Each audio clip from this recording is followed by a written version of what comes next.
The certified letter shook in Karen's perfectly manicured hands as she stood rigid on her porch. $3 million. The number stared back at her like a taunt carved into the legal document. Every zero felt like a spotlight exposing her spectacular downfall. Her usually flawless composure fractured like brittle ice. And for the first time in her entire reign as HOA president, Karen Peaton looked genuinely afraid.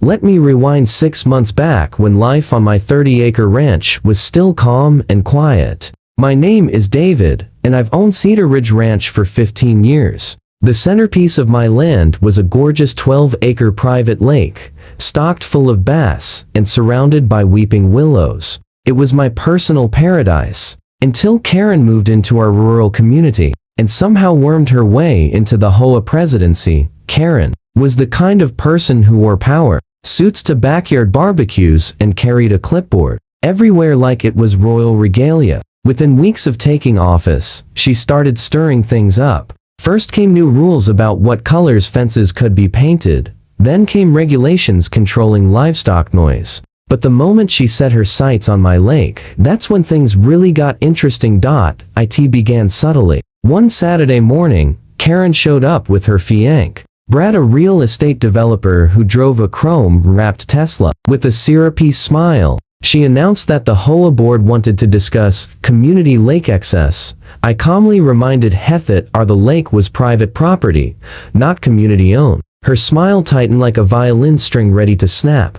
The very next week, I found Karen hosting an HOA meeting at my lake pavilion, the one I personally built for family gatherings. About 20 people sat there while she gestured toward my water as if she held the deed. When I confronted her, she claimed the pavilion sat on the property line, making it fair game. It wasn't, and my survey proved it, but Karen just smirked and said we would discuss it at the next board meeting. Things spiraled after that. One morning, I woke to the sound of hammering and found contractors building a floating dock. Karen stood in the middle of it all, directing them on where her fiancé wanted his jet ski station. When I demanded they stop, she whipped out a manila folder and waved paperwork at me, claiming the HOA had authority over all water features within the community. I called the sheriff immediately, but Karen had already played her hand. While I'd been out of town, she'd filed an emergency HOA resolution declaring my lake community property under something she called the Common Area Precedent Clause. Total nonsense, but enough to stall things while lawyers sorted it out. Meanwhile, contractors kept flooding in. First, a boathouse, then a beach with truckloads of imported sand. Karen even installed a gate with a combination lock, giving the code only to her inner circle. When neighbors asked to fish, she told them the lake was under renovation for safety, all while Brad threw massive parties every weekend. The thump of his speakers echoed across what used to be my peaceful water.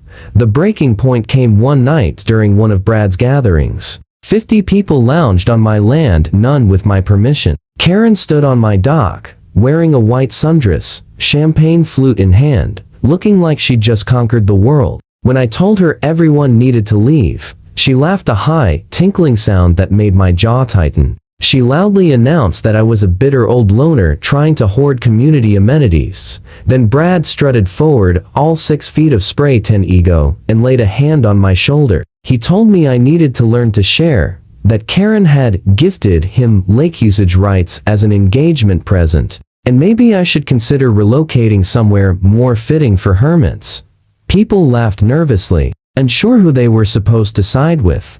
I didn't sleep that night. Instead, I sat at my desk digging through property records, HOA bylaws, and county files, and what I found nearly stopped my heart. Karen hadn't just filed a resolution, she had submitted a fraudulent easement to the county clerk, forging my signature and claiming I had agreed to hand over lake rights to the HOA in exchange for reduced dues. The notary stamp was fake. The witness signatures were fabricated. It was criminal. The next morning, I was standing outside my lawyer's office before sunrise. Janet Morrison, 30 years in property law, took one look at the paperwork and let out a low whistle. "This isn't HOA overreach," she said. "This is felony-level fraud.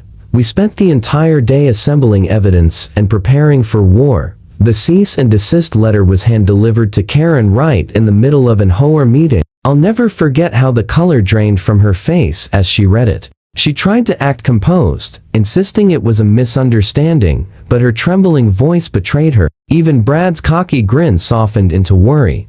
Karen's next move was pure panic. She sent me a letter on official HOA letterhead claiming that any legal action against board members would result in special assessments for all homeowners to cover defense costs. It was a threat meant to turn neighbors against me instead. It backfired spectacularly. People started asking why she needed defense funds for what she kept calling a simple dispute, when Karen ignored the cease and desist. Janet filed the lawsuit, $3 million, for property damage, trespassing, fraud, intentional infliction of emotional distress, and punitive damages. The complaint was 60 pages long, packed with photos, timestamps, construction invoices, and copies of the forged documents. Karen was served at her engagement party. The process server told me she laughed at first, thinking it was some kind of prank. But when she saw the amount, she dropped her champagne glass. It shattered on the marble patio,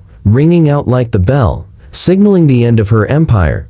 Her attorney, a bargain bin traffic ticket lawyer, was completely outmatched. At the first hearing, he tried to argue that HOA presidents had broad authority to interpret community needs. Judge Harold Brennan was not impressed. He'd reviewed the forged documents and asked Karen point blank if she had filed them. She tried to dodge the question, insisting she had acted in good faith based on her interpretation of HOA guidelines. The trial was fast and merciless. Janet delivered evidence like a maestro conducting a symphony of devastation. Survey maps proved beyond doubt that the lake sat entirely on my land. Bank statements revealed Karen had used HOA funds to pay contractors. The forged documents were reviewed by a handwriting expert who confirmed every signature was fake. Karen's worst moment arrived when Brad took the stand. Under oath, he admitted Karen had promised him the lake as an engagement gift and that he'd already begun marketing it to potential clients for his development company. He tossed her under the bus without hesitation, claiming he'd been misled about the property's legal status. When Karen herself took the stand, she tried to spin a story about community enhancement and shared resources. She called me selfish, insisted the lake was neglected and underused. But the moment Janet questioned her about the forged signatures, Karen unraveled. She stuttered, contradicted herself, and finally claimed she didn't recall the documents at all. Judge Brennan's ruling hit like a hammer. He found her liable on every count, awarded me the full $3 million in damages, and referred the forgery case to the district attorney for criminal prosecution. He also issued a permanent injunction preventing Karen from ever setting foot on my land again, and ordered that every unauthorized structure be removed at her expense. The courtroom fell silent as he read the total. $3 million. Karen's knees buckled. She clutched the defendant's table to stay upright. Her perfectly styled hair seemed to collapse, and tears cut streaks through her designer makeup. When the judge asked if she understood the ruling, she could only nod, her voice gone. As the bailiff announced dismissal, Karen turned toward me. The towering confidence she once carried like armor was gone, replaced with the hollow stare of someone witnessing their life crumble. Brad was already striding out, phone pressed to his ear, likely calling his attorney about dissolving the engagement. The last thing I heard as I walked out was Karen whispering to her lawyer, asking how someone could lose everything over a lake, and his blunt reply that fraud tends to have consequences. 2 weeks later, the criminal charges landed. Karen was arrested at her home and charged with felony forgery, facing up to 5 years in prison and another $200,000 in fines. She stood in the doorway as officers read her rights, still wearing her HOA president blazer like it was armor that had long since failed her. The HOA held an emergency meeting that same evening. News of the arrest spread like wildfire. The recreation center was so packed that people lined the walls. Karen's vice president, Michael Torres, called the meeting to order with visible reluctance. He'd once been her strongest supporter. Now, he looked like he wanted to sink through the floor. The motion to remove Karen from the board passed swiftly and unanimously. Even her former inner circle voted against her. eager to distance themselves from the scandal. When the results were announced, someone in the back actually clapped before realizing the moment. The board voted to audit all HOA finances and reverse every decision Karen made involving my lake. Neighbors later told me, Karen showed up halfway through the meeting apparently out on bail. The security guard enforced the restraining order and turned her away. She stood in the parking lot yelling about conspiracies and jealous neighbors until her lawyer physically dragged her to the car. Several people filmed it, and the videos quickly went viral in our local groups. The next blow came from her employer. Karen had been a senior manager at a property management firm, a title she often flaunted to intimidate neighbors with her expert opinion. When the company learned about the fraud charges, it launched an internal review. They found she had used her work email to coordinate the lake seizure and even attempted to bill parts of the construction cost to her employer under community improvements. They fired her immediately. Her $70,000 salary vanished. Her benefits gone. The company also began reviewing every property she'd ever managed for similar misconduct. Her professional license was suspended pending trial, effectively ending her career. Brad's departure was vicious. He didn't just end the engagement, he sued her for the return of the ring and damages to his business reputation. His company had already printed marketing brochures advertising exclusive lake access. He no longer had. He claimed Karen's fraud cost him 3 major clients who now questioned his credibility. The demolition of the illegal structures was scheduled for a month later. Karen was responsible for the costs, but with her assets frozen and legal fees exploding, she took out a massive loan against her house. On demolition day, she sat in her car just outside the restraining order's boundary, watching the crews tear apart her dream dock and boathouse piece by piece. When the foreman handed me the final invoice to forward to her attorney, the total was staggering, $97,000. Between removal, restoration, and debris disposal, it was just one more blow, added to the $3 million judgment and her legal expenses. Karen's financial ruin soared past $4 million.